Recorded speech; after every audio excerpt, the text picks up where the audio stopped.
d'habitude, comme d'habitude. Et oui les amis, comme d'habitude, on a pris 3 buts face à Monaco dans le chaudron. Ah voilà, il y a une défense encore une fois aux abonnés absents.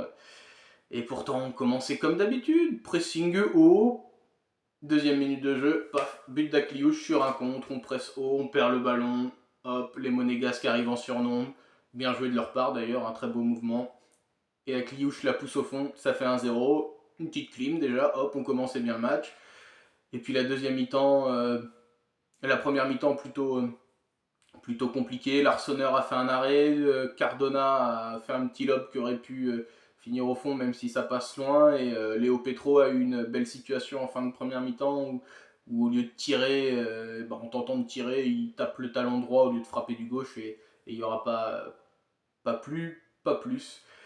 Et en deuxième mi-temps, on repart, on a l'impression que les Verts n'y était plus parce que Monaco avait plutôt le ballon, même si la possession était verte. C'était aussi les commentateurs de DAZN étaient surpris quand ils ont vu le pourcentage de possession. D'ailleurs, des commentateurs qui sont catastrophiques. Mais bon, ça, c'est au niveau de notre équipe. Et ils étaient surpris, comme moi, parce que quand ils ont annoncé la stat, j'ai plutôt l'impression que c'était Monaco qui avait le ballon. Comme quoi, le ressenti et les stats, c'est totalement différent. On aurait pu prendre un deuxième but. Mais c'est Zurico Davitashvili sur une frappe magnifique qui, hop, petit filet, entrée de surface, 65e minute de jeu. On se dit, punaise la vache, c'est bon. On y va, les gars. Le chaudron bouillit, le chaudron bouillant. Ah, ça y va. Tajui qui se tape le torse comme ça, là, comme un ours. On se dit, ça y est, ils vont y retourner, là. Ça y est, on va y arriver. On va aller à 2-1, tu vois. 3 minutes plus tard, 3 minutes de bonheur. 3 minutes, on s'est dit, ah, c'est bien. Oh, Zuricho. Oh, et 3 minutes plus tard, succession d'erreurs défensives. Vas-y, pourquoi à toi, à moi, pim poum, billard, tac. L'Arseneur qui avait mis des gouttes dans les yeux sur le but de Zuricho Davitashvili, il voit pas le ballon parce qu'il passe juste à côté de la patte. Il tend la patte et il passe à côté. 2-1. 68e minute. 3 minutes avant. Oh, mais dis donc, on n'a pas le droit d'être heureux. Vous voulez pas qu'on soit heureux, c'est pas possible. Il y a un mec qui s'embête, tu vois. Il s'embête à mettre un beau but. Un but magnifique, tu vois. Où t'es heureux, t'es content. Eux derrière, les mecs, allez-y. Allez-y, monsieur les Monégasques. Mettez-nous 2-1, parce que nos supporters, ils ont souri trop longtemps, là. Hop. Et ouais, putain. Et 10 minutes plus tard. 10 minutes plus tard, 78e, Balogun 3. Hop, clac, pim, c'est plié. Hop, on plie les Gaules, on s'en va, on rentre à la maison. C'est pas possible. Le nombre d'erreurs défensives dans ce match. Les mecs, ils sont payés pour jouer au football. Ils sont payés pour jouer au foot. Mais mettez des bénévoles. Nous, on va y aller sur le terrain, nous, à leur place. Hein. Mettez 11 supporters. Ce sera pas pire, techniquement. Parce que techniquement, c'est catastrophique. On a inventé un geste technique à Saint-Etienne. Et ça, franchement, c'est fort. Alors, je l'ai appelé le contrôle retourné. C'est-à-dire que tu fais un contrôle orienté. Mais vraiment, ça s'est vraiment passé plusieurs fois sur le match. Et pas qu'un seul joueur, plusieurs. Dans le milieu de terrain notamment. Et Mouefek en est le roi. C'est l'inventeur, je pense. Le contrôle retourné. C'est-à-dire que tu pars contrôle orienté, donc bien, ton corps se décale comme un contrôle orienté. Hop, tu veux aller de l'arrière vers l'avant, donc tu fais un contrôle orienté, bien. Tu contrôles, paf, le corps part, mais le ballon il va à l'opposé. Contrôle retourné. Je l'ai appelé comme ça. C'est incroyable le nombre de contrôles loupés qui partent à 15 mètres. Le nombre de passes, des passes à 3 mètres. Hein. Le mec est à 3 mètres. C'est pas une transversale que les gars ils font. Hein. C'est pas une transversale. C'est des passes à 3 mètres. Ils finissent en touche. En touche. En touche ou dans un pied monégasque. Et on a eu 60% de possession de balle. En étant capable de faire des pertes de balles. Ton coach, même en district, au plus bas niveau, mais il te tue si tu fais des trucs comme ça. Et toi, t'es pas payé en district. Nous, nos joueurs, ils sont payés. On a beau avoir un excité sur le bord du terrain, go, go, go, go, go, mais à un moment donné, tes joueurs, ils font des passes comme ça, mais tu leur dis, les mecs, oh, vous faites des passes et des contrôles tous les jours à l'entraînement. Et vous en faites pas une dans les pieds, vous perdez tous les ballons. C'est incroyable. Tu vas au stade ou t'es derrière ton téléviseur, tu te dis, mais on ferait 10 fois mieux. Techniquement, ouais, physiquement, peut-être pas, parce que nous, on s'entraîne pas tous les jours, et puis on est des supporters de foot, donc on n'a pas une grande hygiène de vie. Non, petite blague quand même, on va essayer de dégayer la vidéo, mais tu peux pas, Et une autre preuve de notre maladresse, 11 tirs on a fait. 11 tirs. Contre une équipe qui va jouer la Ligue des Champions, tu te dis 11 tirs, pas mal. Un cadré, le but. Voilà. Monaco, 12 tirs, quasi comme nous, un de plus. 6 cadrés. Voilà. 6 cadrés, 3 buts. Bah, ben oui, les gars. Vous cadrez, c'est plus facile pour marquer. Sur 11 tirs, tu peux peut-être encadrer comme Monaco, la moitié. Tu fais 5-6 tirs cadrés, tu vois. Non, nous, on fait des têtes. Des têtes comme ça. Première mi-temps, Mouefek encore. Pauvre Mouefek. Première mi-temps, il est comme ça. Bloqué. Le coup. Moi, on voit pas le coup parce que, voilà, un viking, la barbe quand même. Le coup, il est dans les épaules. Tu peux pas. Et puis, il tape du haut du crâne. Non, c'est front, une tête. Front comme ça, pouf. Hop, tu rentres dans le ballon. Pam. Tu prends pas avec les mains. Poum. Parce qu'on sait, ils sont capables.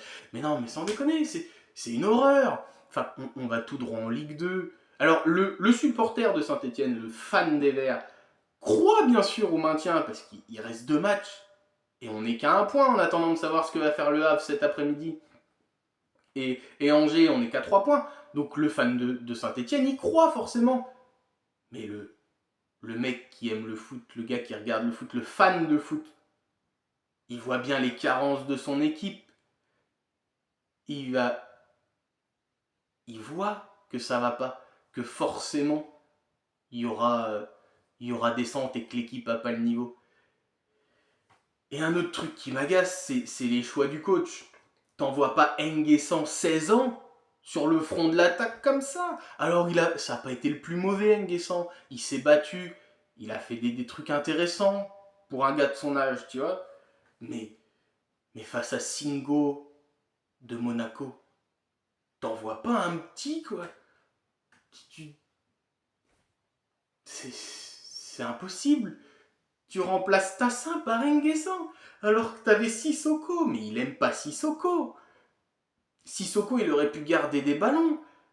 Nguessan, il a essayé, mais à des moments, t'as l'impression que Singo, c'était pousse-toi, fiston, pousse-toi. Oh, je suis le papa, hein, tranquillement. Mais non, bah ouais, forcément.